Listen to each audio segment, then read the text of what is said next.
Welcome back to the 5th episode of our little mini clips. These are 20 minutes or 15, sometimes 20, 22, 23 minute journeys through the Rambam. We're doing them bite sizes, small pieces. People are very busy, but obviously it means we're going to take a bit longer to get through certain things.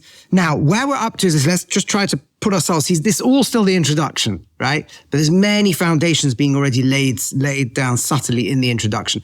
And last time we explored the fact that Rambam early in life had an ambition to write 2 pieces of work, a book of prophecy and a book also of explaining the Midrashim, the rabbi, the rabbinic writings. And he failed, and he discovered that he cannot do it. He cannot write this book, and instead he's writing the guide. But in particular, the first section of the guide is addressing many of the things he would have done in those books.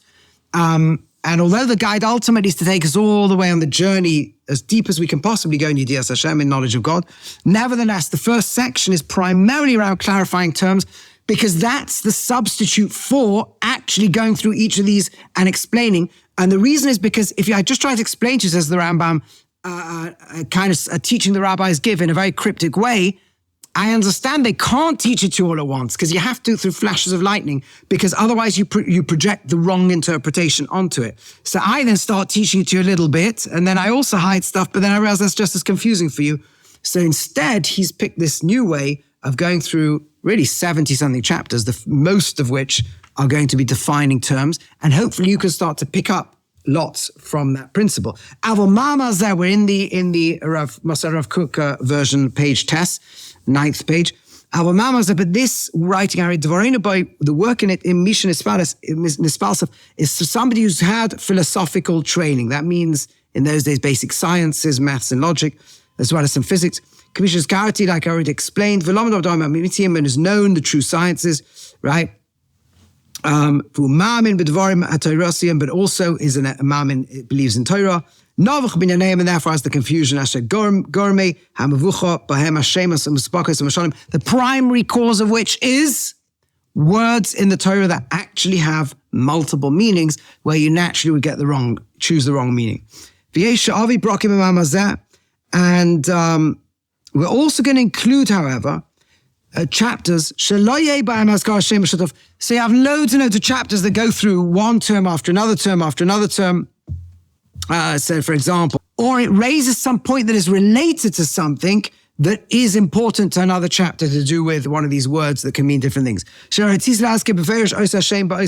Or what I'm really doing, says the Rambam, is a chapter that doesn't look like it's dealing with a particular word, but really it's giving you an idea that will help you understand the particular word, but I don't want to explain that word right in that chapter. So you can begin to see, however much this on the surface is a book where it doesn't appear to have order, the Rambam's telling you it's actually got incredible levels of order, but not order that will strike you automatically is what the order is. And of course, that's what you'd expect, because this is not a subject matter where the human brain is immediately prepared to grasp it correctly.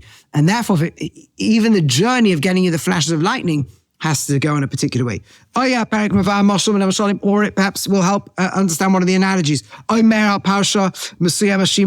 it will explain to you why you must interpret a certain section of the Torah as an analogy. Now, you see, by the way, in the Rambam wrote this, he was going through his whole work and clarifying and going through all the possible options as to what one of these things might have done. Or it covers inyanim fulam wonderful things. Or because of the way we think about things through words in the Torah that you can read wrongly, therefore you're led to a philosophical conclusion that's also wrong, and therefore he has to clarify that. Or by thinking something that's meant as an analogy is really the actual thing it's teaching. Or vice versa. And now that I've explained to you the importance of analogies when they occur, particularly in the writings of the prophets and the Nevi'im, and particularly in the writings of the rabbis, now I want to give you something else. Now, of course, based on everything Rambam has just said, this thing is not just, oh, by the way, I happen to be here. This is exactly where he wants us to be. And that's what we'll always be. Whenever he says, oh, I'm taking you down this like seeming dead end, oh, that wasn't the goal of this chapter, then it means, but you needed to know that exactly here. To understand, the key to understanding everything any of the prophets say. And also to know the pathway to getting the best grasp we can of HaKadosh Baruch Hu, the creator of the universe, is to understand the metaphors the prophets use. Remember, in the Torah, it's not really getting metaphors, but in the prophets it is. And to understand the way they speak. Right? This is what the Navi himself, the prophet himself in Hosea says, in the hand of the prophet, an impression will be created in me.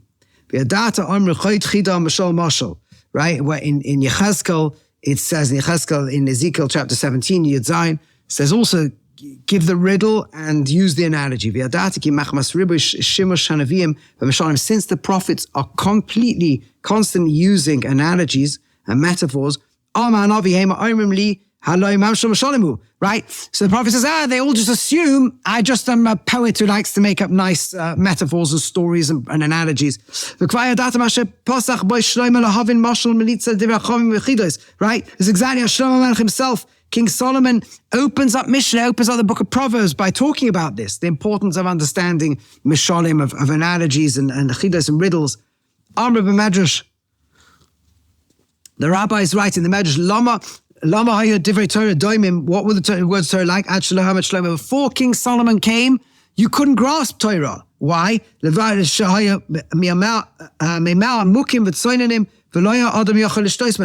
waters that are so deep that a person can't get down and drink them. What? Because there's a rabbinic analogy for what King Solomon did. What did a wise guy do? Tied rope to rope, or mashicha to mashicha, one tying equipment to another, a dollar of shasa, and then put a bucket in and was able to get all the way down and draw the water all the way up. That's what King Solomon did. So he's got one analogy leading to another analogy leading to another. Divrei Torah till he got to the depths of Torah. That's what the rabbis themselves say, right? This is in the Medrash Shir and Rabbah. And what they're telling you, therefore, is that the whole book of Proverbs, and that's true of lots of rabbinic writings, are using metaphors and analogies where you've got to carefully trace an idea from one to the other until you pick up the big picture that they're building. And this, by the way, is really, really important. Whenever you're learning Chumash or learning anything with Midrashim, with Rashi, with anything, you've got to listen out. Are there unusual terms, keywords, actually in the text of the Chumash that they're pointing out to you, or even that Rashi is dropping, or certainly the Midrashim are dropping? They're often painting pictures, painting, and then it all adds up somewhere, right? And that is, generally speaking, the Rambam's giving you a huge key here to learning anything in the deep Jewish works, whether it's the prophetic works, the Nevi'im, or whether it's the rabbinic works, the Midrashim. This is like a piece of gold. Ve'eni choshev shedama echad m'ba'alei adeos Hashem shedivrei Torah ramuz aleim kan asher bikesh eitzes la'avinam al yidei avonas inyanim m'shalim heim dinas is sukkah v'lulav. Nobody's going to think this is like the halachas of making a sukkah or lulav, the din arba shoymim, or the laws of the four guardians of various types of someone guards for free or gets paid for guarding, etc. And a kavana kan avana samukas b'li safek. What we're talking about is, right, so he didn't need King Solomon to give you loads of analogies to understand the laws. The halachas is to understand the hashkafas, the picture of how to come close to Hashem. V'shamam rabbanon amri zeh hu ma'abed sela or margalis b'seich be'eseh. A person loses, like an analogy of a person loses a coin or jewel inside the house. Achu madlik psila be'isur moitzes margalis. Right, it's to light something and then he can find the jewel. Kacha mashal hazeh eina klum. Ali dei hamashal ata royas divrei Torah. So the analogy itself is no good. The analogy itself helps you now to change your brain so your brain can understand some principle in Torah. Understand deeply that what they're saying is just Torah, the secrets of the words of Torah, Hema Margalis. They are like the jewel. And the simple and the outer layer of an analogy, if you talk about a king and a prince and a this and a that itself is meaningless. It's like the thing you've got to light to get the fire. Right? And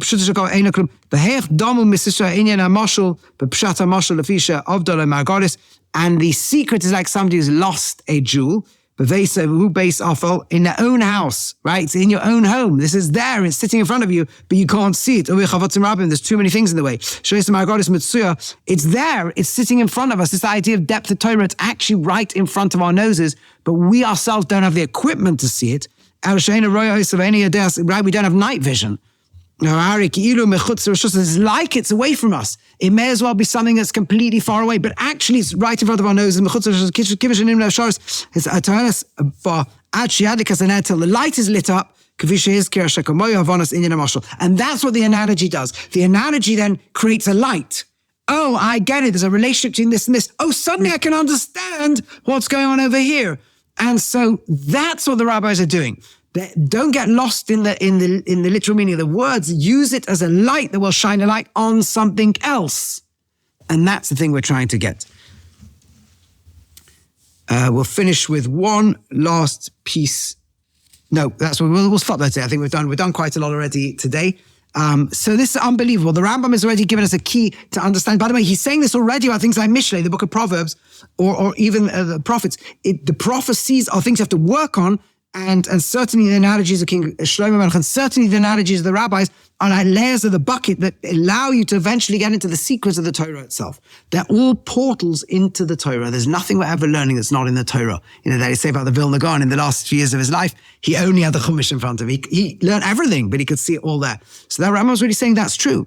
That's everything is there, and it's actually in front of us. We just need the secrets the rabbis are giving us to grasp. And ultimately, it's all that we're going to see. It's the journey to the knowledge of the creator of the universe. Okay, we'll stop here for now, and Im Yetz Hashem, please go, we'll carry on very soon.